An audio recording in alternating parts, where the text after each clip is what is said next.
সবাইকে নমস্কার। ভাইয়ের আশীর্বাদের আরেকটি পর্ব নিয়ে চলে এলাম। এই যে আমাদের রাতুল ঋতিকার আশীর্বাদ। এই যে আমাদের মঞ্চটি সাজানো হয়েছিল পুরোটি একটু আলাদা থিমে। কলাপাতার ডেকোরেশন একটু সাবেকিয়ানার টাচ দেয়। এই যে আমাদের কাপল, জেঠিমা আশীর্বাদ করছে এই পর্বে। এটা হলো ওর মা। এই যে আমার বর দিদিও ছিল, মানে আমার বড় যা, সেদিন ছিল বলে প্রোগ্রামটি অ্যাটেন্ড করেছিল। এই যে আমাদের কুটুস রানী সুইমিং পুলে। ফাইনালি তাদের দুজনকে এক করা গেছে। তার এই লুক কিন্তু আর আপনারা একটু পরে দেখতে পাবেন না, সেটার কারণও একটু পরে জানাবো আপনাদের। এই যে চলছে তার ঝপঝপানি, এই করতে গিয়ে সে একদম ধুপুস। ফাইনালি তাকে আবার চেঞ্জ করিয়ে মঞ্চে আমরা দুজন সপরিবারে, দুজন বললে ভুল হবে, 2.5 জন। বর আশীর্বাদ করছে ওদের দুজনকে তাদের আগামী দিনের জন্য। উনি ওনার পছন্দের তত্ত্বটি হাতে পেয়ে গেছে তার মামিকে দেওয়ার জন্য।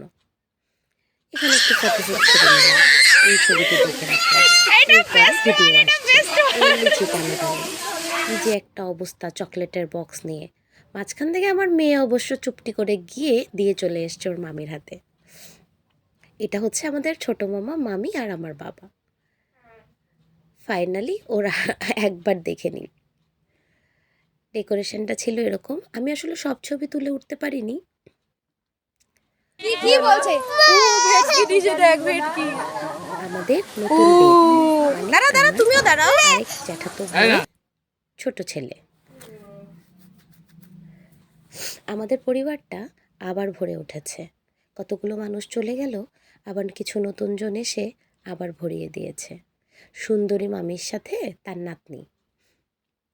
এখানে আবার একটু ফটোশ্যুট ছেড়ে নিলাম। এই ছবিগুলোর কিন্তু একটা ইতিহাস আছে, ইতিহাসটাতে আসছি একটু বাদেই। এই সুন্দর সুন্দর ছবি, আমি সুন্দর কিনা জানি না, তবে লোকেশন সুন্দর। সুন্দর সুন্দর ছবিগুলো তুলে নিতে এই যে আসছে আমাদের করিতকর্মা ভাই, সে কিন্তু তার জামাইবাবুর কাছে চাঁদা আদায় করেছে। দিদির ছবি তুলে দিয়েছি, এবার টাকা দাও। যাই হোক, এটাও আদরের, ওর আবদারগুলো ভালো লাগে। বাবার সাথে একটা ছবি তুলে নিলাম। এটা রাতের পর্ব। রাতে তাদের সবার, আমাদের ড্রেস থিম মোটামুটি ছিল ব্লুর মধ্যে, ব্লু বা আকাশি এই টাইপের মধ্যে। ওদের এঙ্গেজমেন্ট রিং বহন করে নিয়ে এসছে আমাদের ছোট্ট 2 কুটুস। এবারে এঙ্গেজমেন্ট পর্ব হয়ে যাওয়ার পর আবার ফটোশ্যুট।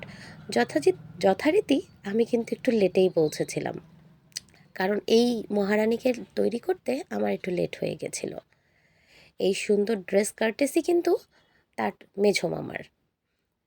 দিদির সাথে একটু ফটোশ্যুট সেরে নিয়ে এই হলো আমাদের নতুন কনে।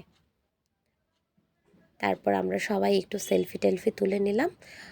মোটামুটি ঠান্ডা ছিল, তবে খুব বেশি না। ফটোশ্যুটই শেষ হয় না, ভাইকে নিয়ে দিদিকে নিয়ে তারপর তো যুদ্ধ। এই যে জিনিসপত্র নিয়ে হামলা, এই প্রোগ্রাম শেষ হয়ে গেছে, তারপরে জিনিসপত্র নিয়ে তাদের সেই তুমুল ঝগড়া চলেছে। আদরের বাড়াবাড়ি। ভাইকে সে কোলে নেবে, কিন্তু ভাই কিছুতেই কোলে আসবে না। তারপরে নাচতে গিয়ে, ও এটা আমাদের আরেক কাপল। সারাদিনের ব্যস্ততার শেষে তারা একটু সময় পেয়েছে ছবি তোলার।